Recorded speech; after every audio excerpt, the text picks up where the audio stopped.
Muy buenas tardes, estimados compañeros y compañeras. Hace ya 16 meses que aprobamos el crédito por 700 millones de dólares destinados al programa de emergencia para la reconstrucción integral y resiliencia de infraestructura. El PROERI. Lo aprobamos porque reconocimos la necesidad de invertir en obras de emergencia o de riesgo inminente. Nunca tuvimos mezquindades para darle trámite a ese crédito y financiar las obras pese a la sucia campaña que se ejecutó desde Casa Presidencial contra diputadas y diputados de este Congreso.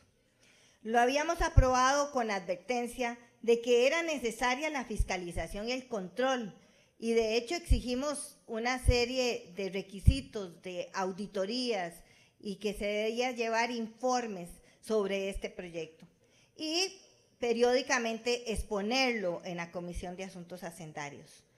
Los órganos de fiscalización de este país, como la Contraloría General de la República, la ANAME y la propia auditoría de la Comisión Nacional de Emergencias, han coincidido en señalar un inventario de anomalías e irregularidades. La lista es enorme, compañeros, y ojalá que nos escuchen, porque es un informe que llega a la Comisión de Asuntos Hacendarios y muchos desconocen los diferentes hallazgos que se han identificado por parte de estos entes.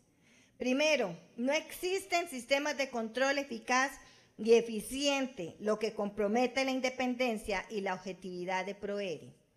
Hay dificultades para acceder a la información, se han dado violaciones al principio de legalidad, han ejercido como juez y parte la unidad ejecutora de UNOPS. Hay una escasa transparencia. Las cuestionadas UNOPS, que ya de por sí han sido cuestionadas a nivel nacional y nivel internacional y siguen siendo contratadas por este gobierno, a las que se les ha pagado más de 6.300 millones de colones, están ejerciendo funciones que no prevé la ley. De hecho, este es un dato muy interesante. Mientras las UNOPS han recibido esa cantidad de recursos para supervisar, a las empresas contratadas solo se les ha pagado 1.000 millones de colones. Es decir, pasamos de una UNOPS de 6.300 millones de colones a 1.000 millones que se les ha pagado a las empresas. Se ha pagado más por supervisión que por la propia ejecución de los proyectos. Aquí quiero hacer una aclaración. En total eran 502 obras, las cuales 203 corresponden a emergencias. No sé si ustedes recuerdan que eran tanto proyectos de emergencia como de riesgo inminente. 203 de emergencia y 299 de riesgo inminente. Las de emergencia tienen una auditoría que se realiza a lo interno de la Comisión Nacional de Emergencia, y las de riesgo inminente hay informes de la Contraloría y el ANAME. La auditoría de la Comisión Nacional de Emergencias solo se refiere a los proyectos de emergencia, pero tanto la Contraloría como la ANAME se han pronunciado también sobre el riesgo inminente. Es tal el caos que se incluyeron en la lista 35 proyectos que ya se habían realizado, habían sido financiados con otros recursos. Vean qué grave. Estaban tan mal planificados que 35 proyectos que incluyeron en la lista ya estaban realizados. No puede ser tal medida de desorden. Por ejemplo, de los 88 puentes que se incluyeron, 3 ya estaban construidos y 7 estaban incluidos en el proyecto Barranca Limonal. Vean la clase de desorden.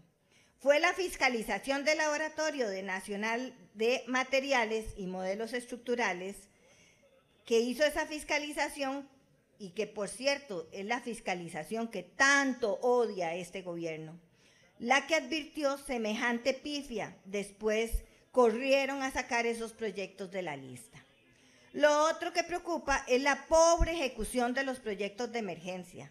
¿Saben cuánto se reporta hasta la fecha de avance? Solo un 15.1%, y estamos a la puerta del vencimiento del periodo de ejecución. A septiembre debían de estar ejecutados y solo han avanzado el 15.1 de avance en promedio. Y me quiero detener en el tema de la infraestructura educativa y quiero que vean en pantalla.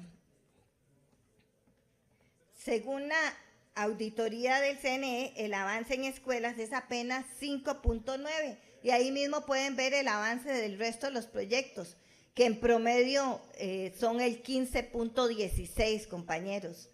Y en centros educativos de los que están por decreto de emergencia, solo un 5.9 del total de 86 centros. Con la urgencia que tenemos en la educación de tener infraestructura, solo 85% de los 86 centros incluidos en decretos de emergencia. Seguimos. Les aprobamos la plata por 700 millones de dólares. No es un menudillo, compañeros, no es un menudillo. Y las escuelas y los colegios que deben recibir atención prioritaria no están viendo las soluciones. Vean este ejemplo en la pantalla. En Matina se encuentra el Centro Educativo Chumico, una escuela con población indígena. Esta es una de las escuelas en que se tramita la construcción, pero adivinen qué, el proceso se declaró desierto. Ahí está, compañeros, se declaró desierto. Otro caso, compañeros, en Acerrí, Escuela Bajos de Cedral, contratación de estudios técnicos para las obras de mitigación. También, nuevamente, un proceso que se declara fracasado. Y así les puedo seguir hablando. Hay otro más. En Corredores, allí se ubica la escuela La Fuente. Y cuando se revisa la licitación, el resultado es que el proceso se ha declarado fracasado. Y bueno, todo esto es tan doloroso, tan lamentable, porque desearíamos que todos esos niños y niñas empiecen a recibir clases en condiciones dignas. No solo les dimos la plata, sino que están bajo procedimientos más flexibles, procedimientos de contratación administrativa mucho más flexibles, que son los que corresponden a los decretos de emergencia. No es posible tal grado de ineficiencia. Lo que pasa con los centros educativos es muy similar a lo que se registra con los puentes y las carreteras.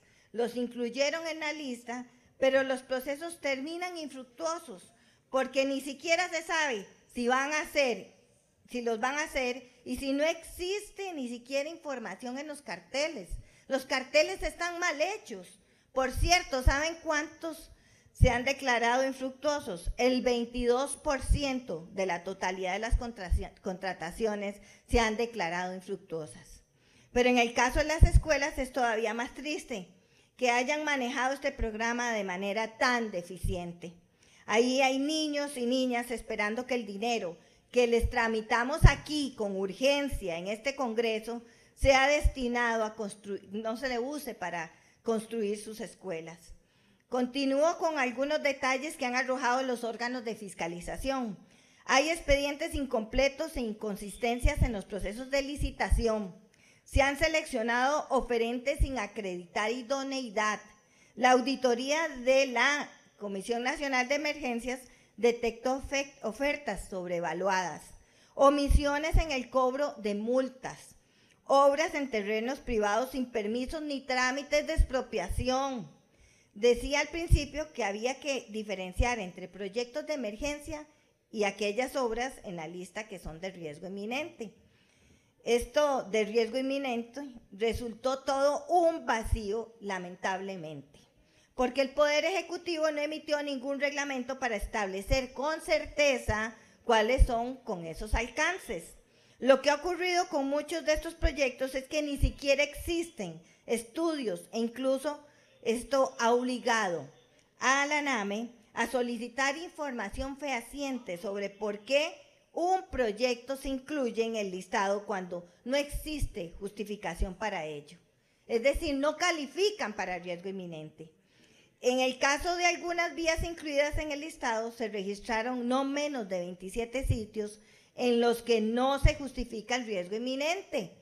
Esto lo hacen para ser sujetos de licitaciones mucho más abreviadas, pero ni así se construyen. Vean la clase de ineficiencia.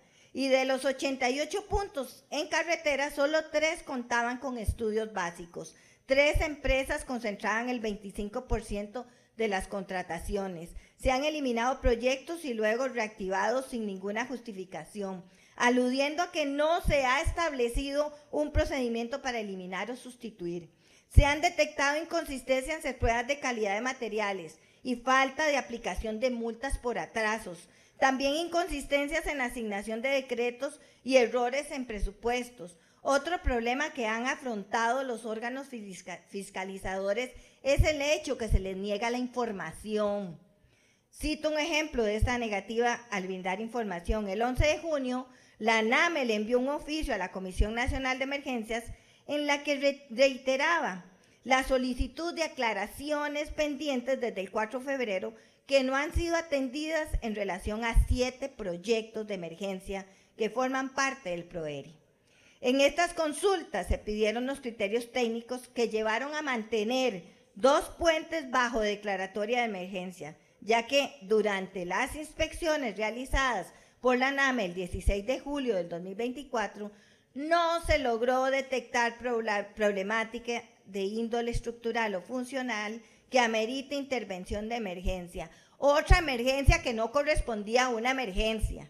Pasó por decreto de emergencia y no correspondía, y siguen sujetos a procedimientos más abreviados. También con respecto a 3 alcantarillas y un puente en los que se observó una estructura de construcción reciente o en proceso de construcción durante las inspecciones realizadas por la NAME entre julio y septiembre del 2024, por lo que se solicita aclarar si las intervenciones en dichas estructuras fueron ejecutadas con fondos de PROERI. La respuesta ha sido el silencio. Con todo el corazón les digo que cuando voté a favor de este crédito para este programa, me ilusionaba ver las escuelas construidas, los puentes y los caminos reconstruidos. Pero también me alberga una enorme preocupación porque se cometieron abusos, se están cometiendo abusos, descontroles, falta de transparencia. Quisiera ser tan optimista como una diputada oficialista que hace unos días en la Comisión de Hacendarios dijo que en el caso de PROERI no se ha detectado ni un solo hecho de corrupción. Pero señores, vean la cantidad de dudas que tenemos. Por el contrario, me preocupa que ilegalidades como el doble rol de UNOPS, el ocultamiento de información, los vicios claros y evidentes en procesos de contratación, la invasión de propiedad privada, los motivos para que obras fueran declaradas infructuosas y adjudicaciones sin los controles adecuados puedan terminar en causas judiciales. Espero que dejen de aplaudirse y tirarse flores y que con toda honestidad añoro ver resultados, ver reconstruidas algunas de las cientos de escuelas con órdenes sanitarias, que las comunidades tengan puentes y carreteras, pero también les recuerdo la urgencia de respetar la legalidad. Cuando quieran culpar a alguien, no vuelvan a ver a esta Asamblea Legislativa, que aprobó con rapidez el crédito y el presupuesto extraordinario donde venían los recursos. Muchas gracias.